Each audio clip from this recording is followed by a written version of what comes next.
Hello, good morning to all of you. Sorry for the delay. Happy Teachers' Day to all of you. Happy Teachers Day, ma'am. Actually, due to this Teachers Day, we are in No, late. no, it's okay, it's okay. No, I think you can start set. Pratima? It's already connected. No, ठीक है It's ma'am. already connected. I'm going to share the screen in a meeting. Sure.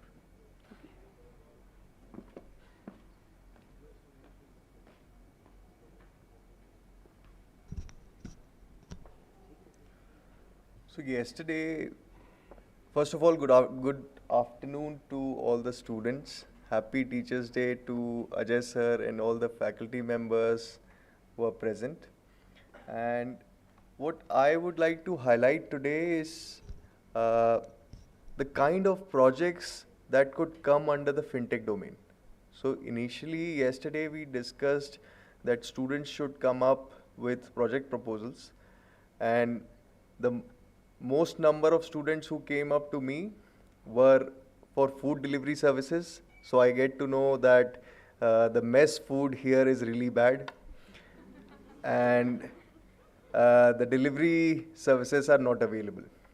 Okay, but today we would like to highlight some of the impactful projects which are currently operational under IBITF, which would also provide you with more understanding of how fintech ideas could be implemented in other sectors, other than just banking, UPI, shares, equity, cryptocurrency. Other than that, there are many other sectors where the fintech domain could be utilized to benefit the people.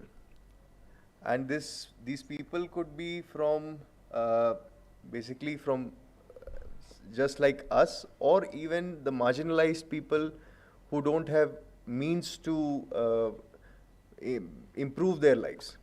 So these are some of the impactful projects. First of all, let's talk about some of the areas under the four thematic technology domains where we are working. So, fintech is the mandated technology domain for IBITF, and even under that, we have four thematic areas: Internet of Things, e payments, blockchain, and artificial intelligence. So, what are some of the proposals that we could work out?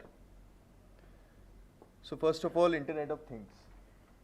So, standardization of cybersecurity for IoT devices, access control, lightweight cryptography, secure data collection. This would all fall under the security domain, under IoT. Then IoT and fintech is biometric authentication systems, smart ATMs, wearable devices, testing and validation. Under testing and validation, hardware, software, embedded testing, compatibility testing, data integrity testing. So I think I'm not going to bore you anymore. So these are all technical terms, and you guys might be aware, might not be aware. So let's actually dwell down into the projects. So first of all, just वो एक PDF था जिसमें sector wise हमने mention किया था, वो कहाँ पे?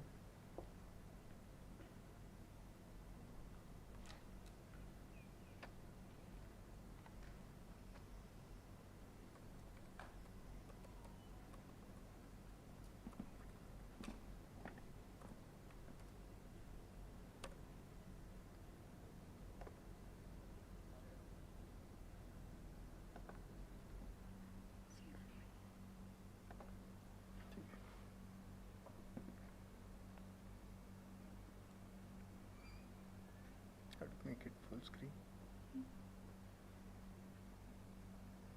Okay. So let's start with healthcare. So under healthcare, the proposals may include mobile health solutions, supply chain and medication delivery, healthcare financing and insurance, remote health monitoring, healthcare marketplaces, digital health record, data analytics for improved healthcare, and there could be many more. So now just considering healthcare marketplace, I would like to highlight one project which is currently operational under IBITF.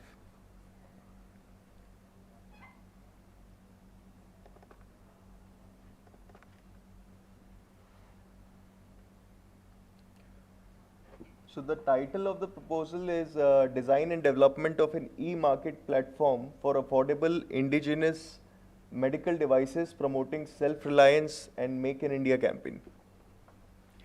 So currently what happens is all the medical devices that are available for hospitals and for any of the government primary healthcare centers or government hospitals, they usually need to acquire them through GEM portal. GEM, you might be knowing, like it's a portal that's managed by the government, and all the procurement that the government institutions make needs to be done through the GEM portal to ensure that there's no discrepancy or there's no unbiased kind of procurement that are being made. So now GEM portal is a very, I would say, it has lots of products. You could also buy chairs from there. You could also buy, let's say, lights or anything. So there are so many products that medical devices as such would be a very niche segment. So what they are suggesting is to develop a portal where these devices could be separately listed, and people who require just the medical devices could go to that portal and identify which devices would be required. Secondly, under GEM portal, there are many people who just provide the details about the products that they could supply, but when you actually place the order, you could not get it. And this actually, as on the customer's part, it's really it reduces the trust issues of the entire portal. And now there's certification for every medical device. So any medical device, if I, let's say if I develop a medical device today, I could not sell it to any doctor or any hospitals, because you need certified medical devices to be used for people and to provide recommendation for any diseases that the people might have. You could not just use any device which is available in the market. So those certifications are not available for devices which are being manufactured indigenously. So what they are suggesting is there are lots of innovators who could develop a same device which is available for, let's say, 1 crores or 2 crores, that could be indigenously developed for less than 5 lakhs, and that could be used as the same at same precision levels. It could provide the same recommendation, but it could still not be used because it does not have the certification. So what they are suggesting is to build a platform where all these medical devices, certified or uncertified, could be listed. People could use them. PHCs, the primary healthcare centers, which are situated at a very far-flung areas where no doctors are available, mostly a compounder or a medical practitioner is simply there to assist the people, to let them know that whether he needs to go to the nearby hospital or not. So such kind of areas could actually use the devices which are being manufactured indigenously. Also, the auction of the devices which are not being functional by the hospitals. So let's say if a hospital purchased a device 10 years back, now it's not being utilized by that hospital. It could be utilized by any other hospital which does not have any devices as of now. A hospital which is in the village area. So through this platform, they are trying to, first of all, a specialized purchase vertical caters to particular, I think we should work on the objectives.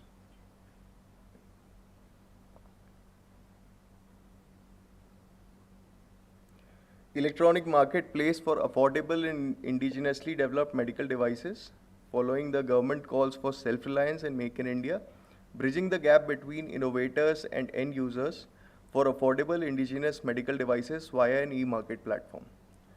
And I would also like to highlight who submitted this proposal.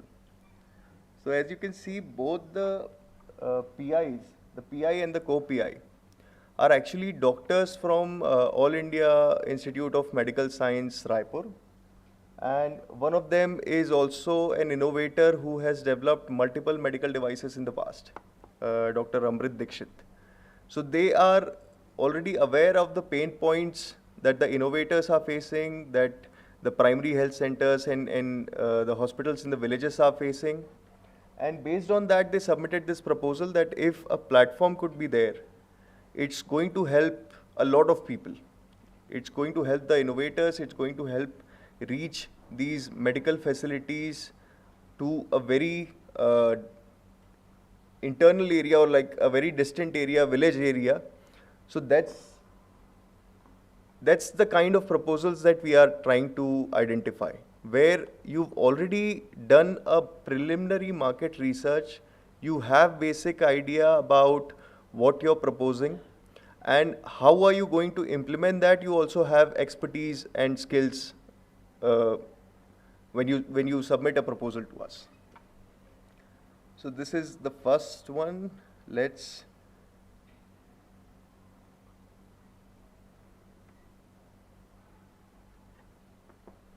So this is one of the other project under the healthcare domain itself. So this actually, I get to understand the benefit of this idea recently. I would like to discuss a personal issue as well. Recently, a distant relative from my father's side of the family, who is living below the poverty line in a village in Uttar Pradesh. So he is suffering from cancer right now. He already has all the medical basically cards available, Ayushman card and those Shramik card, everything is available. Still, my father actually asked him to come over to Raipur because medical facilities are way better than the village where he's residing. Now he came to us. Now his condition starts getting deteriorated, and the doctor prescribed some medication which are not covered under any of the government schemes. So now I have a decision to make that I need to pay 6 lakh just to cover the cost of those medications, and I might pay that and save his life. But there are so many people who are covered under many of the government schemes. Still, there are medications and procedures which are not covered under these schemes. So they have the Ayushman card, they have all the facilities available which are being available to them through the government. Still, you could not provide assistance in terms of emergency or in terms of any additional medical procedure that the doctor prescribes. So what this solution is proposing is a blockchain and AI/ML based healthcare funding and seamless medical claim settlements and reimbursement through data loggers. So it has two parts. First of all, how would you fund a person who does not have a bank basically a bank account, he does not have a credit score, he does not have any kind of property that he could mortgage. So how would you fund that person during an emergency? If any emergency situation arrives and he requires the funding, so how are you going to rate that this person would be able to pay back the funding that he is going to receive or not? So they are working on alternate credit rating for such kind of people. So those people who do not have the usual credit rating, first of all, through multiple channels, like based on the health records, based on their social media profile, based on the people who could root for them, based on how many contacts that they have. So there are multiple factors that they are evaluating right now. And on the basis of it, a score could be calculated through artificial intelligence and machine learning models, where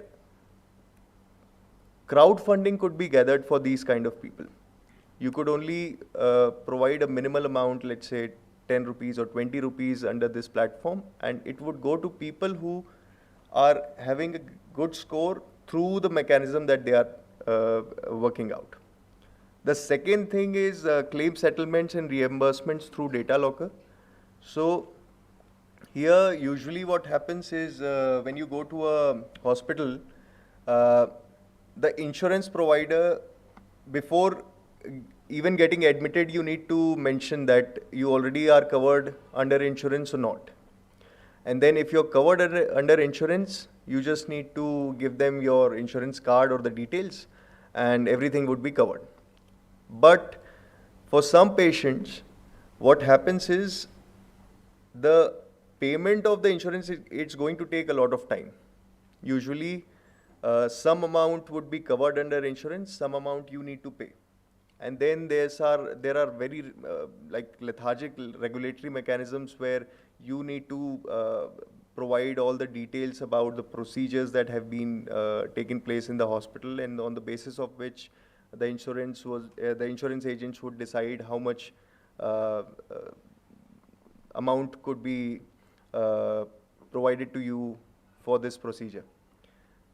So currently all this has been taking place physically through physical documents. You need to scan those documents. The insurance agents would come and they would scan those documents, send it to someone else, and then they would evaluate those documents. And it takes a lot of time. Usually it takes almost 3 or 4 months. So in the meanwhile, you need to pay the amount which is not covered under your insurance, and then fight for the amount which you think that the insurance company should cover. So now they are working out a solution to create a data locker where all the medical records of every patient would be kept on a blockchain based data locker, which could be accessed only by the patient and the insurance provider and the doctors, of course. So what it is going to benefit is basically the process of insurance claim settlements is going to, the duration is going to reduce drastically.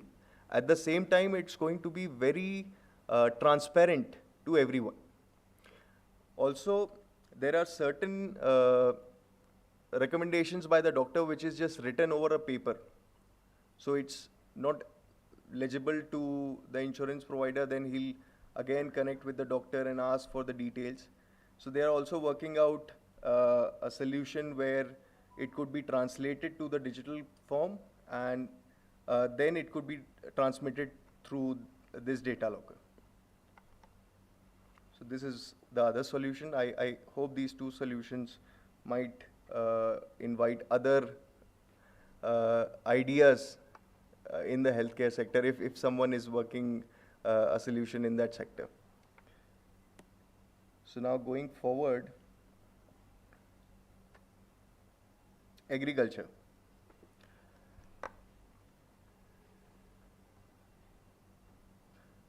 So the proposals may include microfinance and microcredit, agricultural marketplaces, access to market information, crowdfunding for agriculture, remote agricultural advisory services, agricultural insurance, supply chain optimization, education and training, collaborative farming platforms. Now, one of the flagship projects which has recently received award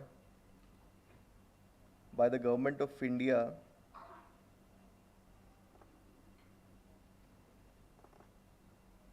is our project with Indira Gandhi Krishi Vishwavidyalaya. I think I've discussed it with few of the students as well. So this proposal has 3 parts.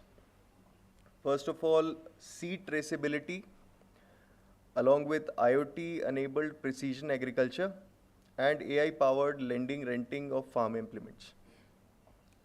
So seed traceability is basically when any farmer goes to the market and tries to buy a seed, the only information that they have regarding the authenticity of the quality of the seed is what they see on the package.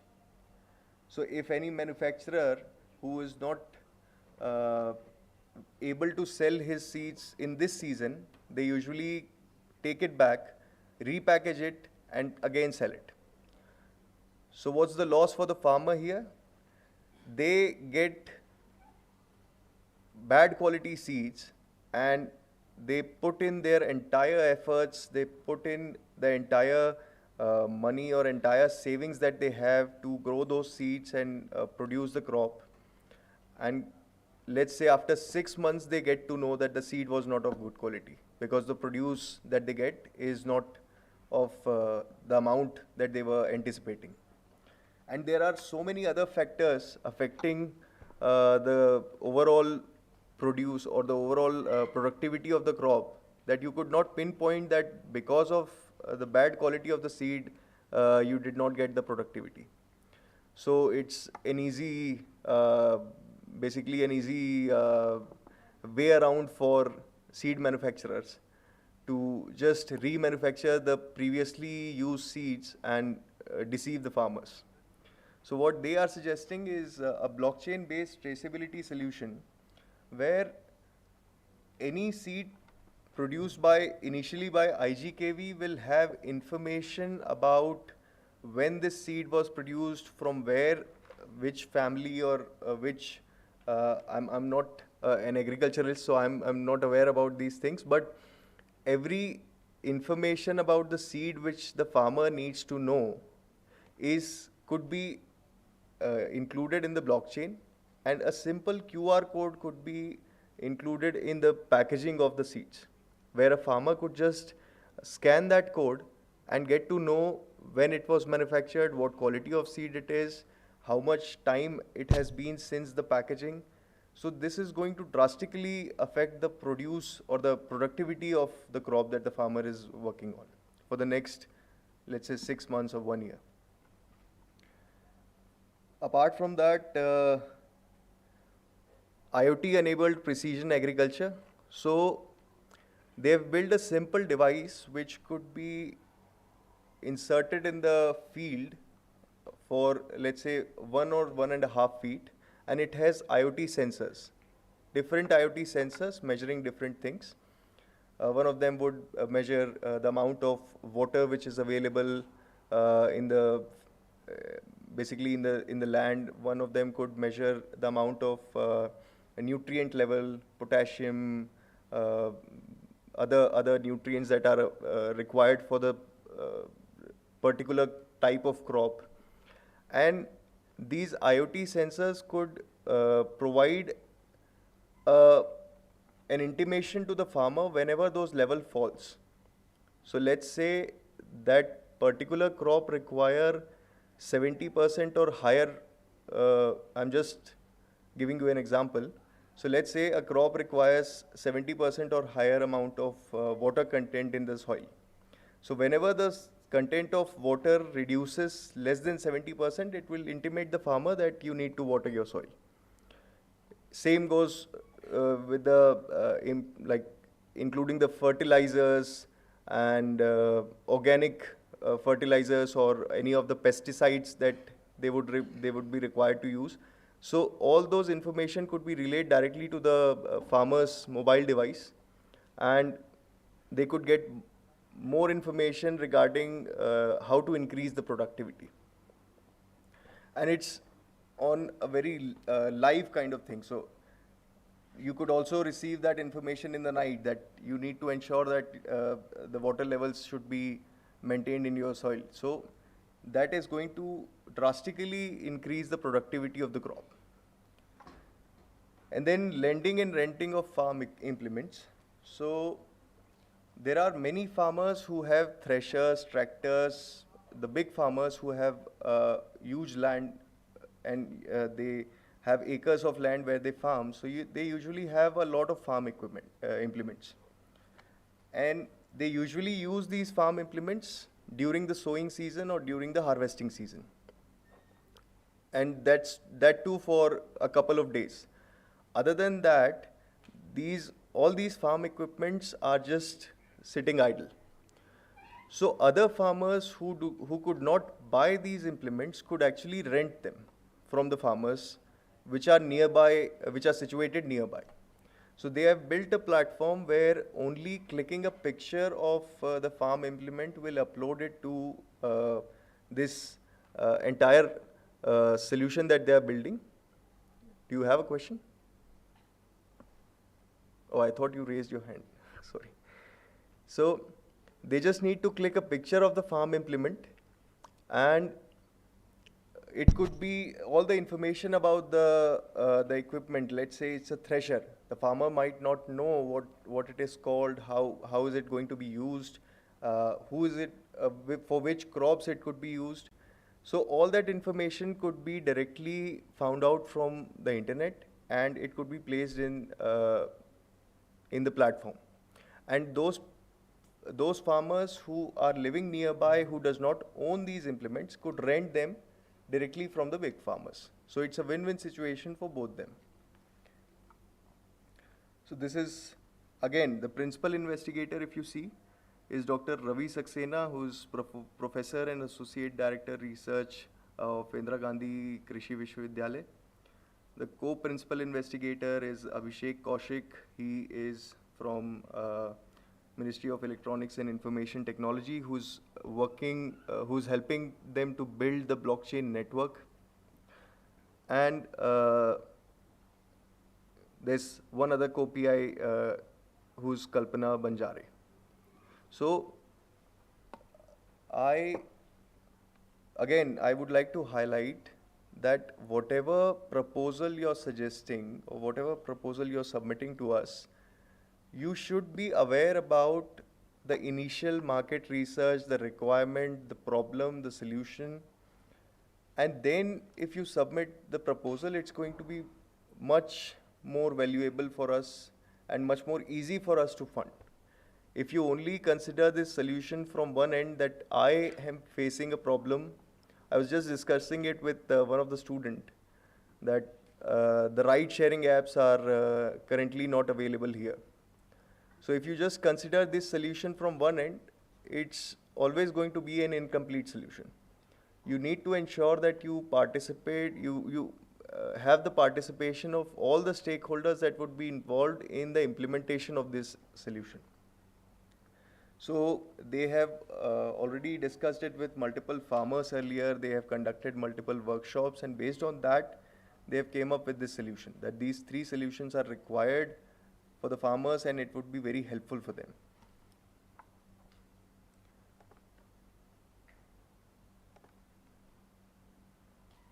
So let's go to the other sector, energy.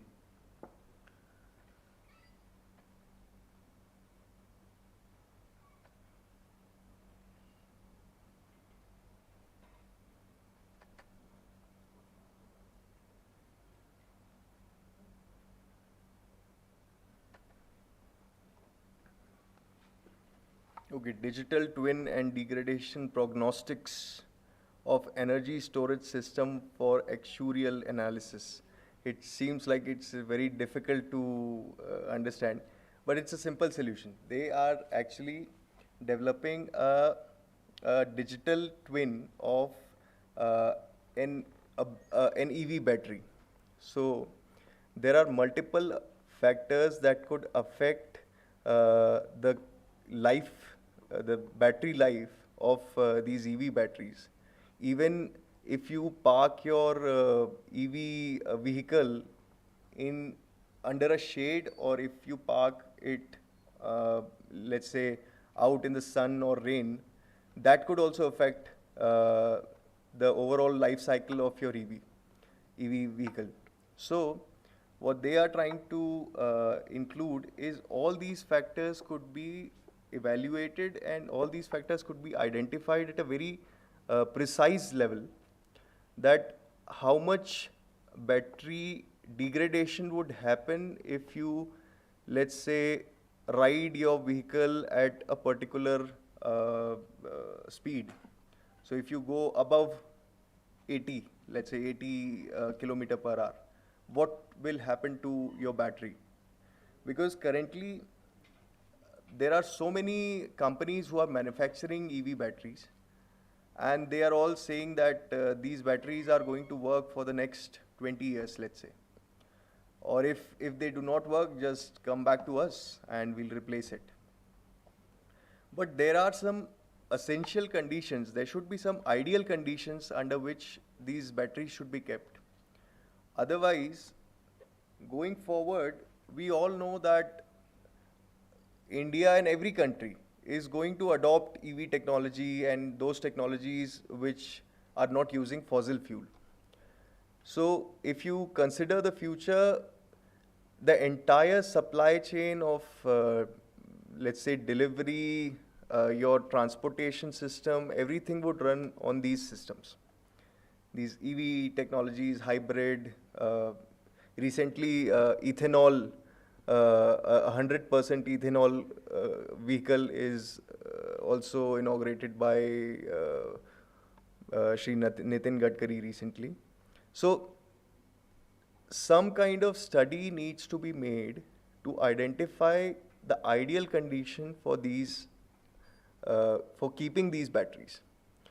And if you want to build a fleet which is going to use these EV vehicles, let's say already most of the food delivery services like Zomato and Swiggy, they are already offering EV vehicles to their staff, and they have been advised by the government to do so.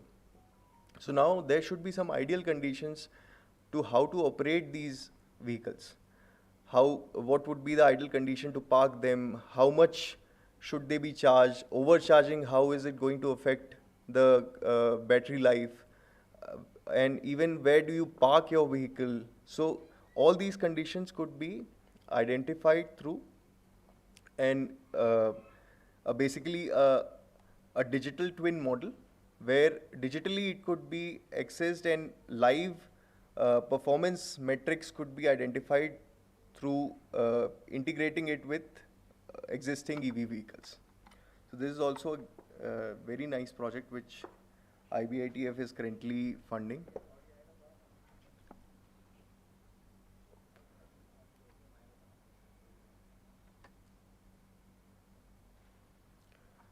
Blockchain-based person-to-person energy trading platform for rooftop solar PV users.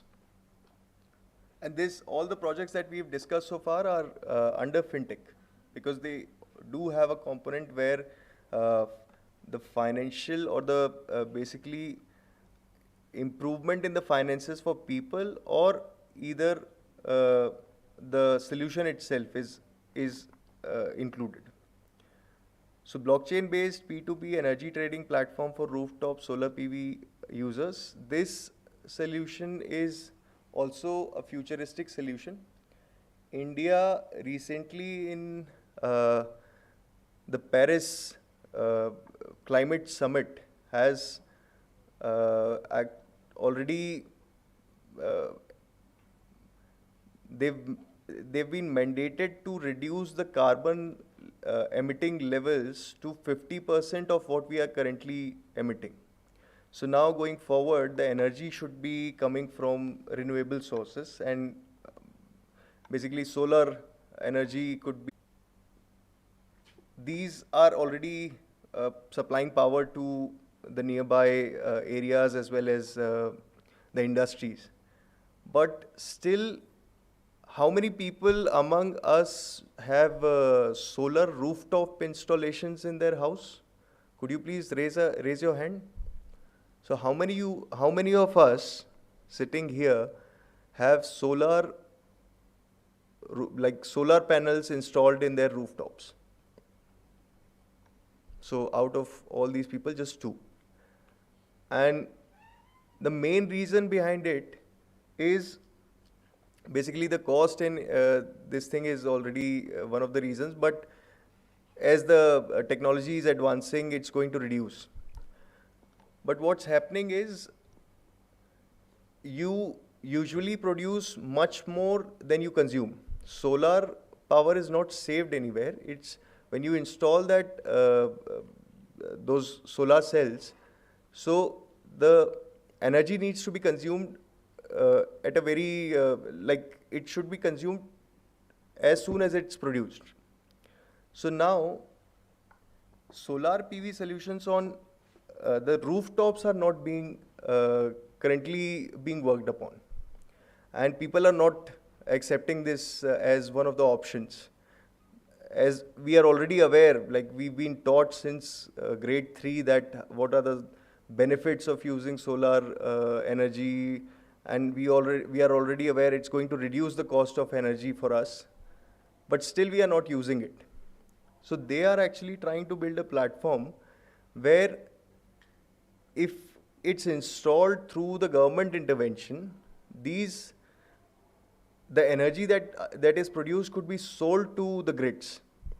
So even if you just provide your rooftops for the installation, then the energy that you're going to generate could, if you're not consuming it, it could directly go to the grid.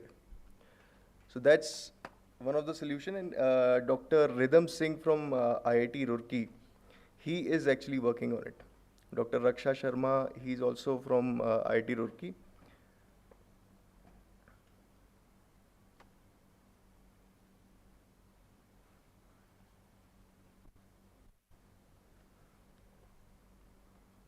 So energy and environment, I think both are covered under the two proposals that we discussed.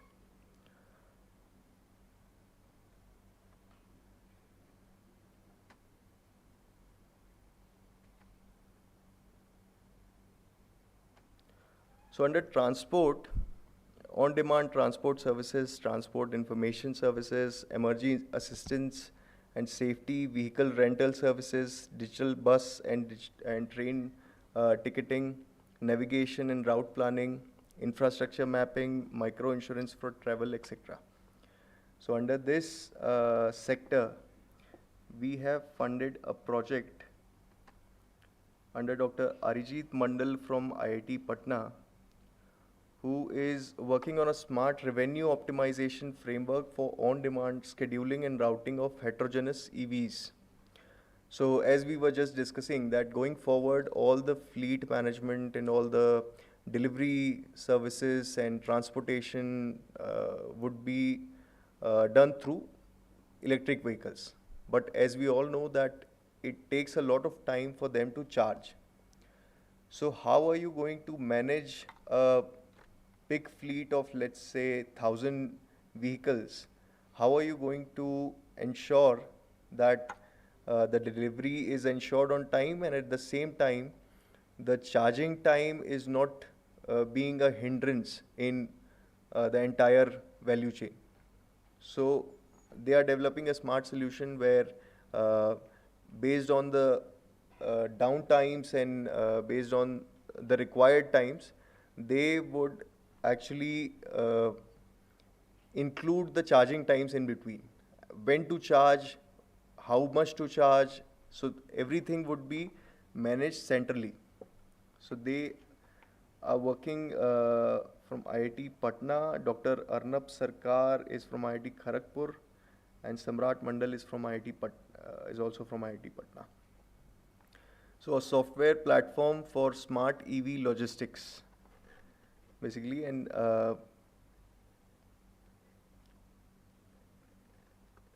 I would like to highlight this.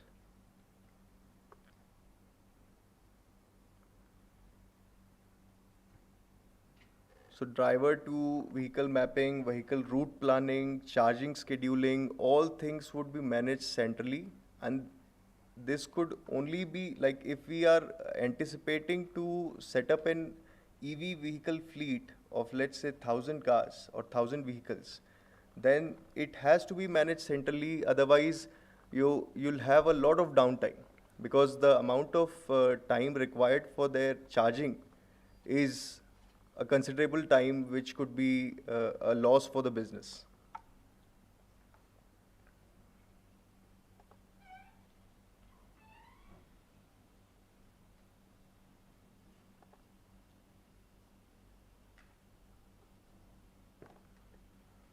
Now going forward, education. So education, actually, this is going to be interesting because IIT Bhilai is working on a solution which will uh, actually try to identify those students who are not paying attention in their studies, or who might be stressed about something else, or who might have just started a relationship with someone. So we could identify that through artificial intelligence. So you should all pay attention. So under education,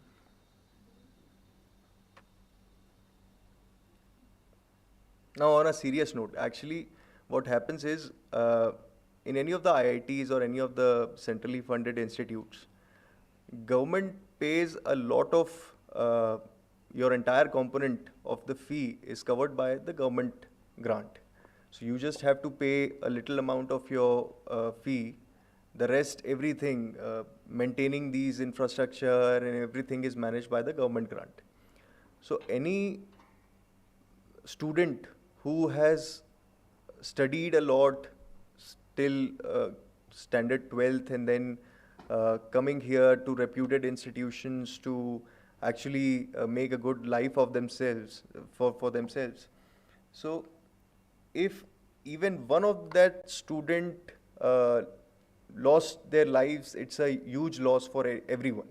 So this solution is actually trying to identify students who might need any kind of support in terms of psychological support, or in terms of any kind of assistance that they require financially, or any stress that they need to talk to someone. I think through this solution we are trying to identify those students.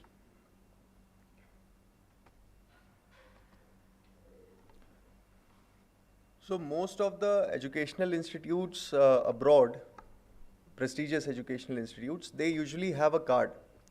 A card for everything. Whenever you need to go to your cafeteria, you could just use that card and pay for anything you're ordering.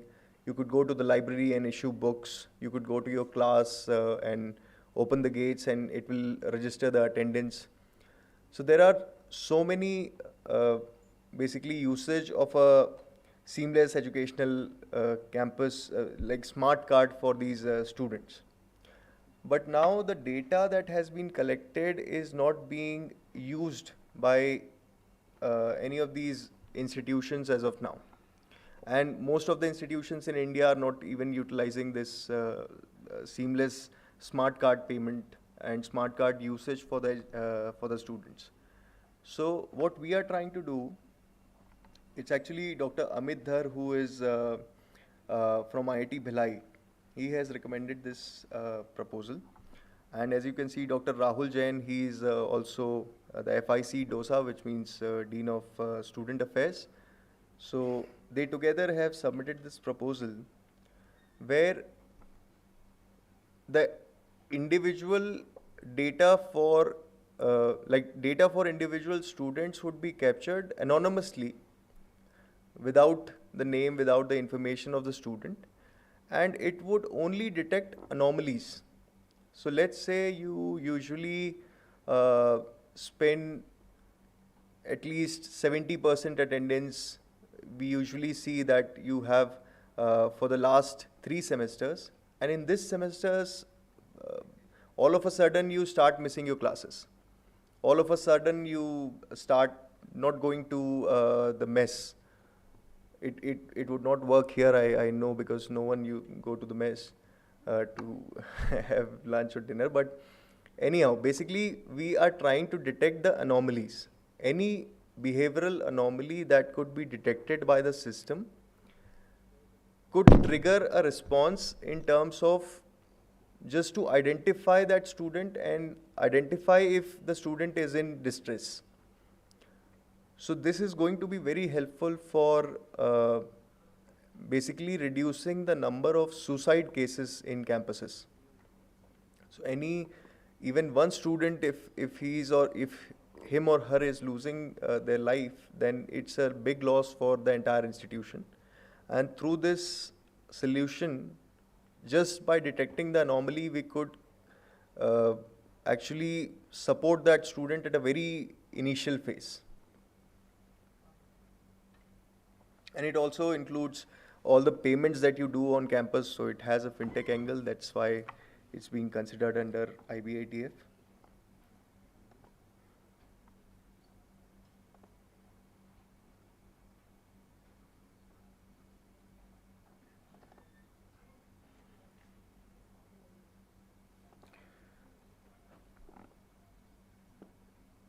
And then going forward, banking and e-payments. So under e-payment system, I would actually like to highlight the secure dongle.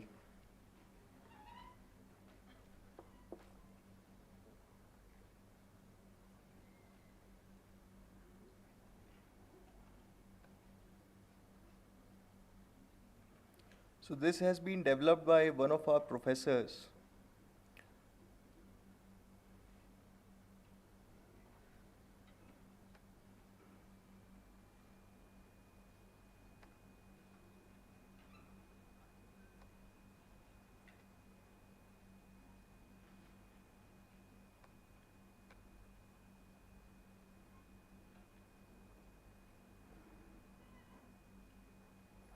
Sure, I think it's visible.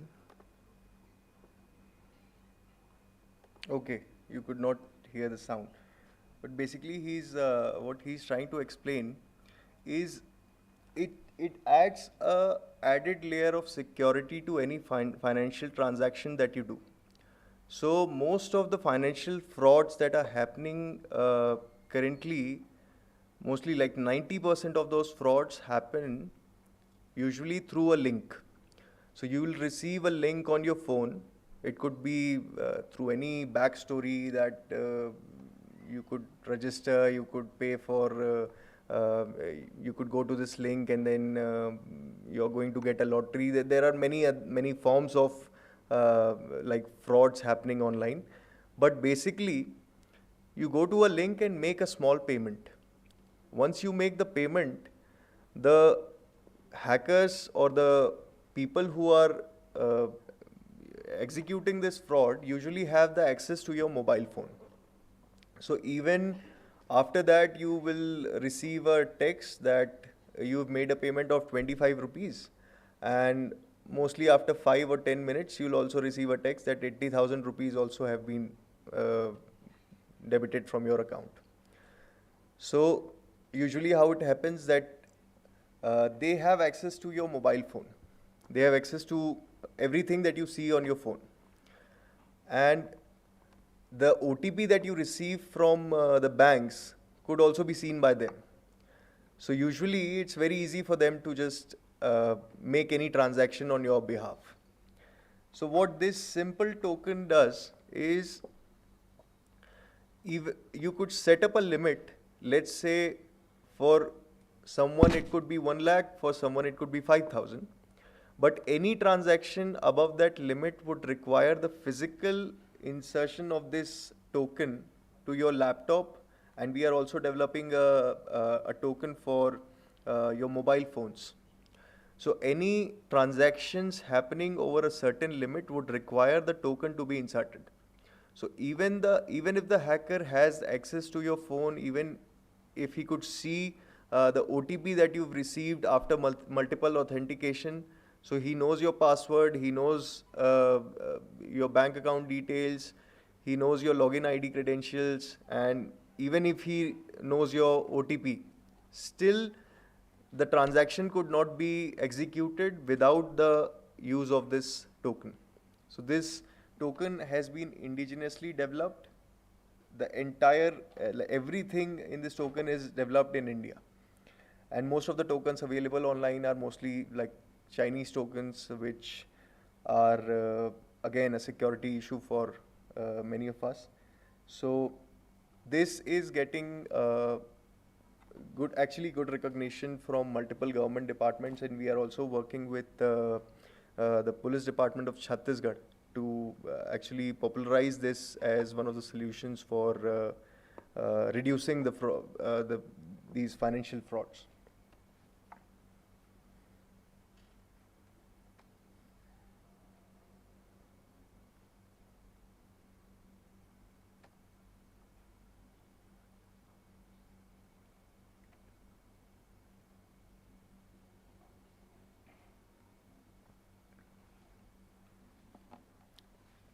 Okay, one other impactful project I would like to discuss, Shramik Bhugtan Seva Kendra.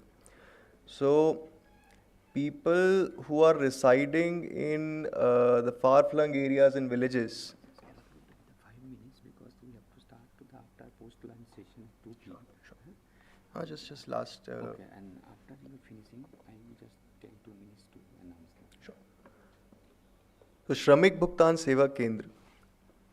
Basically, people who are residing in a very far-flung areas where there are no banks, there are no not even ATMs are available there. But still, government are providing them subsidies.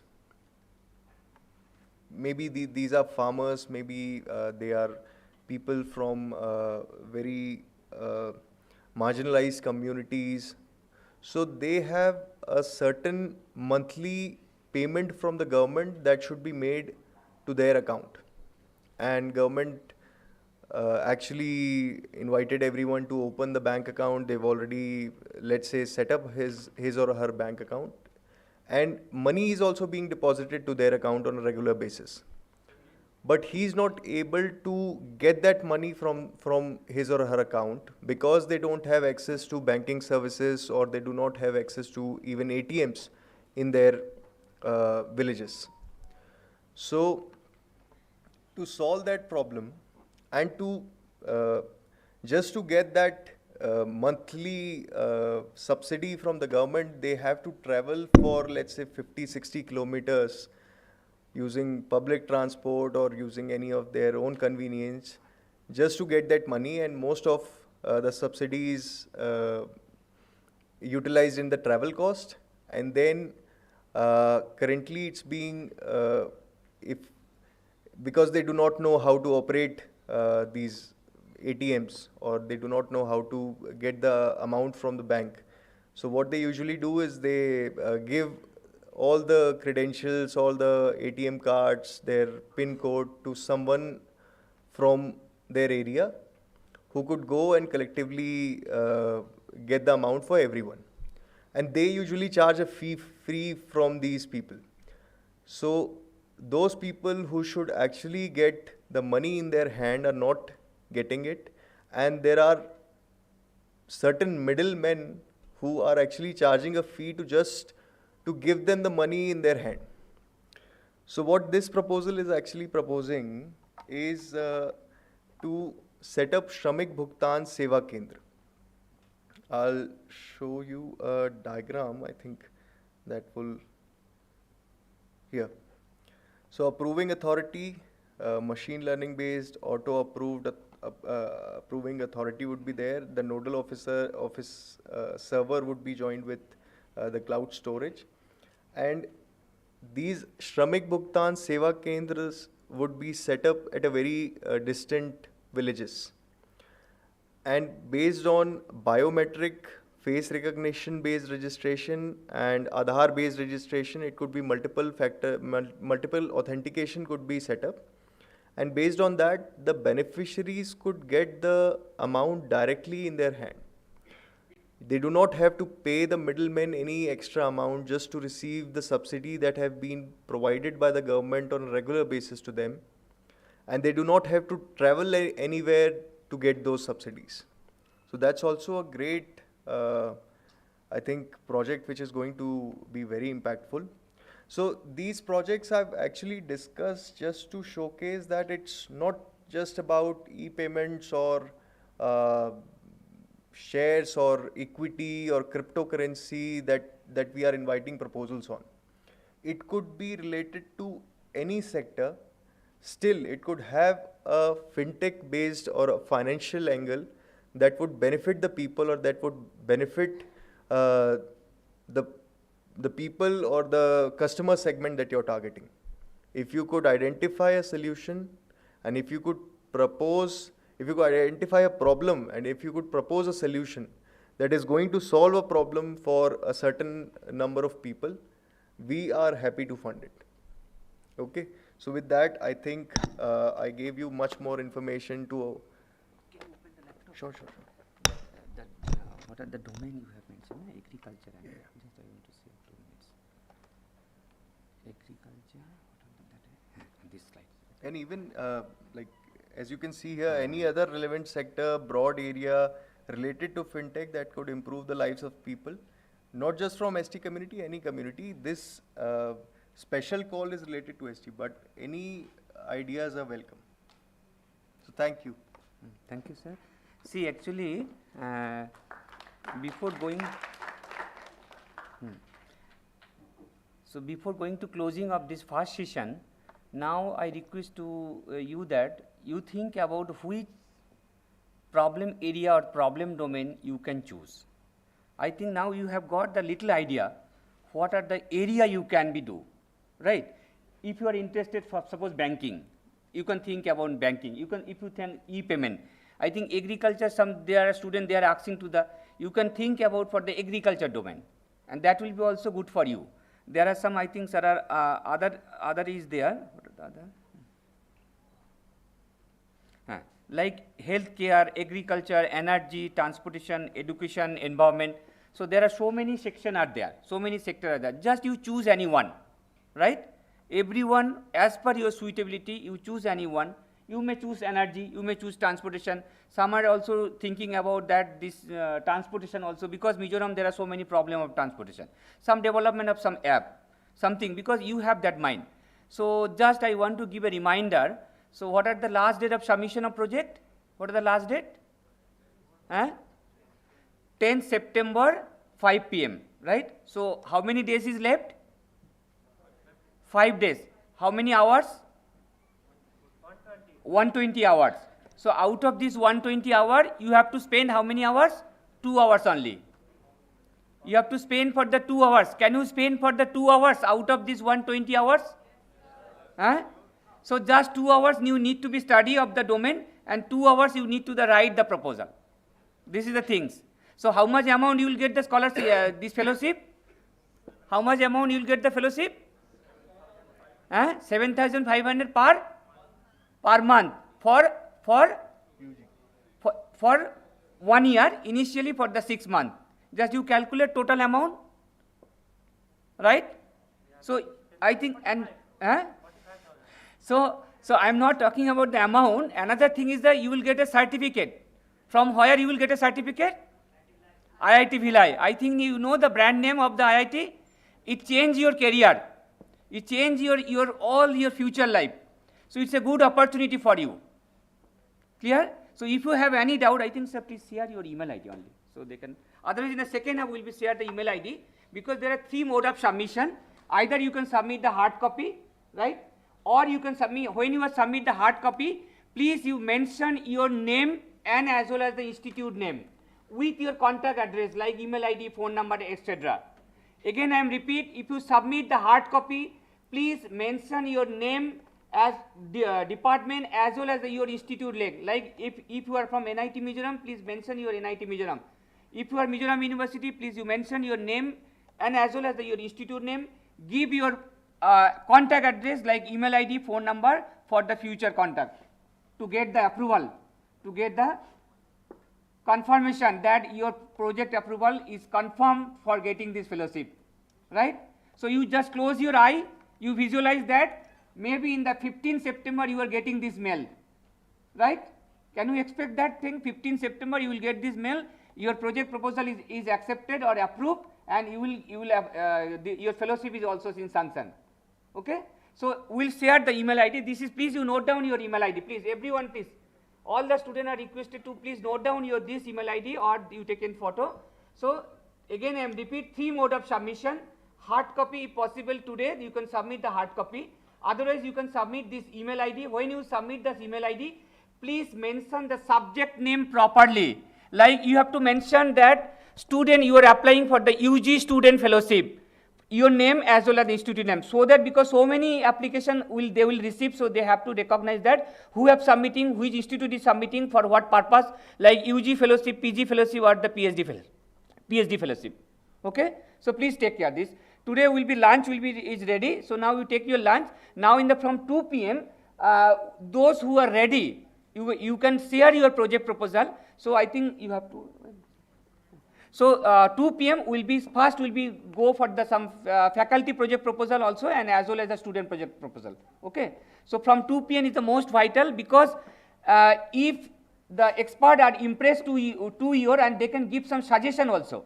Suppose you may not be in correct right properly, so we have the 4 experts, so they can give suggestion like you can do this modification, because you have the time, 5 days time you have, so that you can utilize that. So after lunch, so please do not leave this hall. So at least up to 4 p.m. there is a bus, so before 4 p.m. don't leave. This is my request.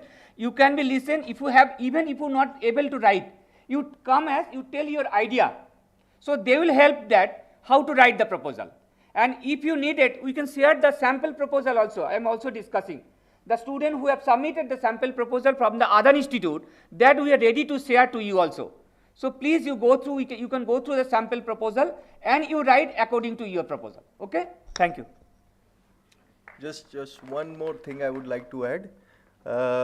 These student fellowships is actually a very great opportunity for you guys to initiate your own businesses while you're in the courses that you're currently studying. So if for 6 months you could showcase that considerable progress have been made and the objectives have been achieved, and now you want to set up a startup, so a grant of 5 lakh could also be provided to students who have showcased considerable progress. So this seed grant is also available within the purview of IBITF, and each student could be individually awarded 5 lakh rupees. So I think it's a very great opportunity for you guys to think about ideas about what you're passionate about and start working on it. At least for 6 months, give your time, dedicate your time towards something. FINTECH, of course. Otherwise, you need to submit to another TIH. But if you could show considerable progress, we could also fund those ideas going forward up to 5 lakhs. Okay? So all the very best.